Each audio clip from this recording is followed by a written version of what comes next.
Olá, eu sou o pastor Drummond Lacerda e eu preparei um material para te ajudar no ensino da Palavra de Deus. Esse material, a parte que me coube, foi Conhecendo a Deus. É muito importante que os nossos alunos saibam quem Deus é.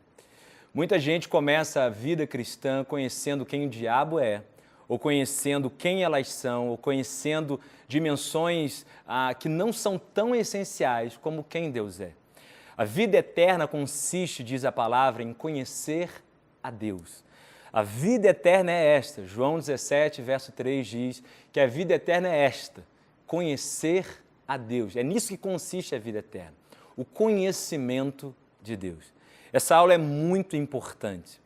Ver e chamar o aluno a um entendimento da pessoa de Deus. Quem Deus é. Primeiro, eu já faço uma introdução para quebrar a ideia do ateísmo. Nessa introdução eu falo que o ateu, ele diz que não há um Deus, mas toda a criação, como diz o apóstolo Paulo, toda a criação testifica que há um Deus. A verdade é que a câmera que me filma, o iPad que eu seguro, a blusa que eu visto, todos nós sabemos que isso não veio do nada. Existe uma mão que confeccionou essa blusa, existe alguém que separou todos os mecanismos para que essa câmera pudesse funcionar. Ou seja, onde há criação, existe um Criador. A ideia louca do ateísmo de dizer que veio do nada ou veio de uma derivado de uma matéria inteligente sem que essa matéria tenha tido uma ordem, irmãos, não faz o menor sentido. O ateísmo é uma loucura, porque aonde há criação, há um Criador. Criação nenhuma vem do nada. Mais do que isso, aquilo que é organizado precisa da ordem. O caos não cria ordem. Quem cria a ordem é alguém organizado. Por isso, quando você vê lei da gravidade, né, você bota um objeto, se ele no ar, se não tiver algo denso, ele simplesmente cai. Isso é uma lei. E lei não é criada no caos. Você olha, eu e você temos oxigênio suficiente para respirar. Ou seja, isso está no ambiente, se tirar isso, nós morremos. Veja, cientistas falam que o Sol ele está numa determinada distância da Terra, propícia para que nenhum ser humano ele seja torrado pela luz solar. Se ele tivesse um pouco mais aproximado, o Sol iria nos torrar e morreríamos queimados. Agora, veja bem, o Sol está no seu devido lugar. As leis do universo funcionam. E tudo isso foi criado do nada, do caos, do que era desorganizado. Isso não faz sentido. Existe um Criador por detrás de tudo. Ele é o Senhor, Ele é o Deus Todo-Poderoso. Ele é o Criador do universo. E assim como um Criador, quando fabrica uma cadeira, ele a fez para um assento. Quando um Criador cria uma caneta, o fez para escrever. Um celular para fazer ligação. Ou seja, a criação tem um propósito, assim como você tem um propósito de Deus. Para conhecer o propósito seu, você precisa conhecer o seu Criador. Quem Deus é vai revelar quem ou qual o propósito nós somos. Quem Deus é revela muitas vezes o que é o propósito dele para a nossa vida. Quais são os parâmetros, quais são os princípios para que eu e você possamos caminhar. Essa matéria, conhecer a Deus, conhecendo a Deus, é muito importante, professor. Nela você vai trabalhar os atributos de Deus. Na introdução eu bato nessa ideia do ateísmo para entrar um pouquinho e mostrar então, para conhecer a Deus precisamos mostrar quem Deus é. E nada melhor para conhecer a Deus é partir do pressuposto dos seus atributos, que são mostrados na própria Escritura. Deus, ele tem atributos que nenhum ser na terra tem. Nem o diabo, nem anjos, nem homens, nem demônios têm esses três atributos. A onipotência, a onisciência e a onipresença. É muito difícil, eu concordo, tentar explicar esses atributos, porque eles são grandiosos demais. Onipresença, onipotência, onisciência, são atributos muito maiores que a nossa mente pode calcular. E isso deixe claro o aluno, porque o nosso Deus é muito acima da nossa razão mesmo. É para dar um nó santo na nossa cabeça. Nem tudo nós vamos entender porque nós não somos oniscientes. Mas precisamos entender o conceito. Deus é onipotente. nessa onipotência de Deus, você repara que há 3 características que eu coloquei bem claras: criação, transformação e sustentação. Deus, ele cria as coisas do nada, ele é poderoso para criar as coisas do nada. Do nada, Deus pode criar. Ou seja, na criação, Deus disse haja e houve. Enfatize bastante essa ideia da criação. Deus é poderoso para criar, ele criou pães e peixes naquela multiplicação.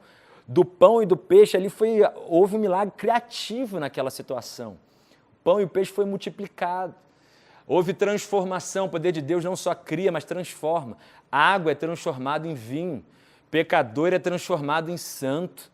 Há transformação das coisas. Deus é o transformador, mas o poder de Deus também diz que ele é sustentador. Em Hebreus 1, ali no início de Hebreus 1, se eu não me engano, no verso 3, fala que ele é o sustentador de todas as coisas pela palavra do seu poder. Hebreus 1, 3. Ele sustenta todas as coisas pela palavra do seu poder. Então, todo o universo é sustentado pela palavra de Deus. Por isso, Pedro ficou sustentado nas águas, porque a palavra de Deus foi como uma fortaleza para ele, para que ele pudesse dar alguns passos antes de afundar, por ter saído da palavra. Deus é poderoso, ele cria, ele transforma, ele sustenta. Repare que essas revelações sobre quem Deus é, trabalhe elas, veja elas um pouco na criação, a transformação, essa sustentação de Deus, e fale da implicação disso para o cristão. Porque veja, quando eu tenho uma visão que Deus é poderoso para fazer infinitamente mais, que tudo que eu possa pedir ou pensar, a minha oração muda. O meu jeito de orar muda. O meu Deus é poderoso. Mostra essa onipotência de Deus. Deus é todo poderoso. Depois, caminhamos pela onisciência. Deus sabe de todas as coisas, presentes, passado e futuro. Deus conhece todos os pensamentos humanos. Deus sabe o que se passa na vida do homem. Esse atributo de Deus nos faz saber que Deus jamais vai errar no julgamento. Já viu que a gente erra em julgamento com as pessoas porque a gente não sabe todos os detalhes? Você já foi injustiçado por alguém? Por que a pessoa te injustiçou? Talvez por maldade da pessoa ou talvez porque ela não saiba as suas motivações ou todos os dados do evento. Deus jamais será injusto, porque Deus conhece tudo. Você pode ter segurança no julgamento de Deus porque Deus é onisciente. Você não precisa mascarar seus pecados porque Deus conhece tudo que você faz. Você pode ficar tranquilo porque Deus é um Deus onisciente. Sempre puxe, professor, um pouco para essa aplicação, o atributo de Deus. Deus sabe de todas as coisas. E isso implica em quê para nós? Em saber a segurança do seu julgamento. Você vai ver isso na sua apostila, no seu material didático, colocado bem de forma clara aí no seu material. E ele é um ser onipresente, ou seja, está presente em todos os lugares, com todos os seus atributos a todo momento. Ou seja, Deus está perto de cada um de nós. Deus é um Deus vivo, onipresente. Depois que a gente passa sobre esses 3 atributos, começa uma aula para falarmos que Deus, ele é a Trindade, né? São 3 pessoas. Você vai ver isso em todas as Escrituras, é uma ideia muito clara. Por exemplo, quando Jesus ele é batizado no Jordão, o Filho está ali sendo batizado, o Espírito Santo vem sobre ele na forma de uma pomba, simbolizado por uma pomba, e o Pai rasga os céus e fala sobre ele.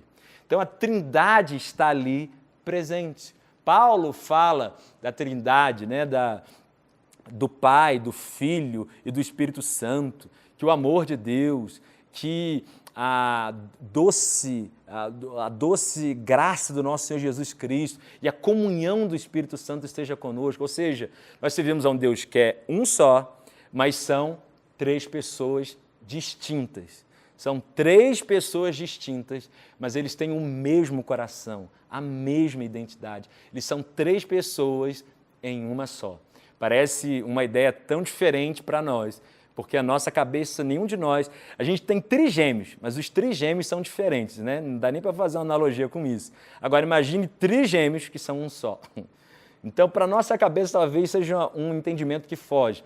Mas na apostila eu fiz questão de colocar para você vários textos bíblicos mostrando para que você traga essa ideia da Trindade para as pessoas, para os alunos que estão ali.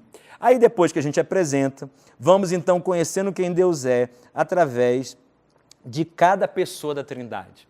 Começamos por Deus e falamos de Deus é Pai. Apresentamos a ideia de Deus, o Pai.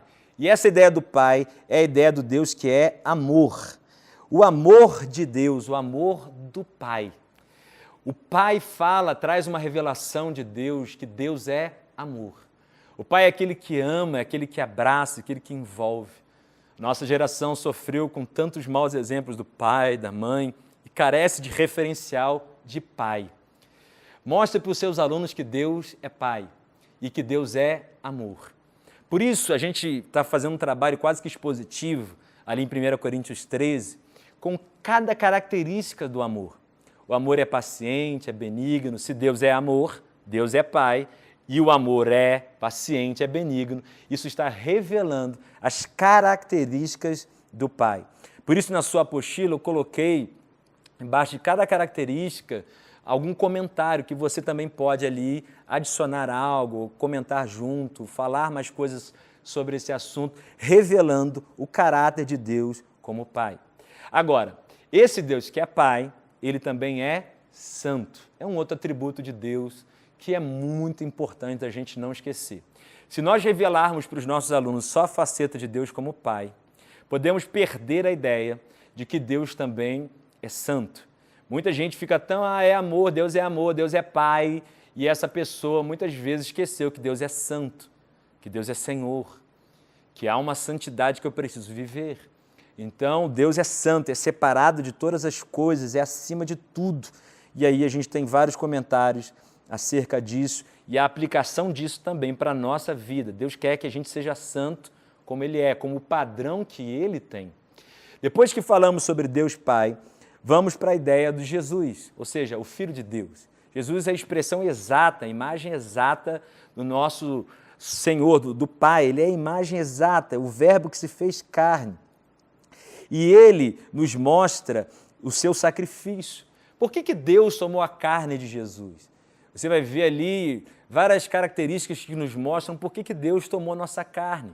Para propiciar os nossos pecados, para ser um sacrifício perfeito, um sacrifício sem defeito, para ser o único mediador entre Deus e os homens, para se compadecer de nós, para nos ensinar a viver. Há um processo nessa encarnação que era não só vir na terra como um filho de Deus, mas morrer no nosso lugar. Jesus morre como um sacrifício perfeito e é revelado a todos os outros. Jesus tem atributos como Jesus é o Salvador, Jesus é a verdade. Jesus veio nos ensinar a viver a vida. Ele é um mestre, Ele é a graça, Ele é o Senhor. São atributos que revelam a realidade de quem Jesus é. Ele é o Salvador, Ele é o Senhor, Ele é o Mestre, Ele nos ensina a viver, Ele é a graça de Deus revelada a cada um de nós. E por fim, nós vemos a revelação do Espírito Santo, né? A terceira pessoa da Trindade, o Espírito Santo. Ele não é uma força, Ele não é uma nuvem, Ele é uma pessoa, é o Espírito Santo de Deus. E o Espírito Santo, Ele estava em Jesus Cristo, e Jesus Cristo queria muito ir aos céus para enviar o Espírito. Jesus estava desejoso de partir, diz a Bíblia, porque Ele queria enviar o que estava nele. Os discípulos viam Jesus operando, mas eles não tinham o mesmo Espírito sobre eles operando. O Espírito Santo não estava ainda habitando neles. Quando Jesus vai aos céus, aí Jesus diz o seguinte: e eu irei e rogarei ao Pai, e Ele vos dará outro Consolador. A palavra outro, no grego, não é héteros aqui, é allos, que é igual, um Consolador igual a mim. E Ele estará em vós, ou seja, vai morar em você. O Espírito Santo é aquele que faz o novo nascimento acontecer. Quando Jesus foi aos céus, quando nós recebemos Jesus como nosso Senhor e Salvador, Jesus, quando nós confessamos quem operou a salvação, o novo nascimento e veio morar em nós, é a pessoa do Espírito Santo de Deus. Quando Jesus vem aos discípulos em João 20, ressuscitado, ele vem e diz assim, em João capítulo 20, ele fala assim, paz seja convosco. E havendo dito isso e falando, né, e eu vos envio a vós, assim como o Pai me enviou, eu envio a vós. E a Bíblia diz assim, havendo dito isso, assoprou sobre eles e disse, recebei o Espírito Santo. O Espírito Santo é esse agente do novo nascimento, ou seja, ele faz com que haja esse trabalhar de Deus dentro de nós, ele agora mora em nós, ele tem vontade, ele tem emoções, ele intercede por nós. Várias características do Espírito Santo estão presentes na sua apostila, para que você possa mergulhar, entender e passar para o aluno essa pessoa tão maravilhosa do Espírito Santo e como ele quer agir na vida de cada um de nós. Conhecer a Deus é fundamental e você, professor, vai ser esse agente de passar esse ensino tão importante para a vida do seu aluno. Deus te abençoe e fica na paz de Jesus Cristo.